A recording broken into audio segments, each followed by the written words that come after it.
এই যে টিটা দেখতে পাচ্ছ, এই টিটা মিলাতে হবে।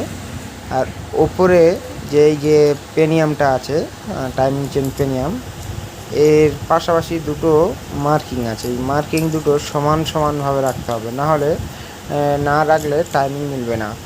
আর টাইমিং রং হয়ে গেলে গাড়ি স্টার্টিং প্রবলেম করবে, নানান রকমের নাও স্টার্ট করতে পারে, নানান রকম প্রবলেম দিতে পারে।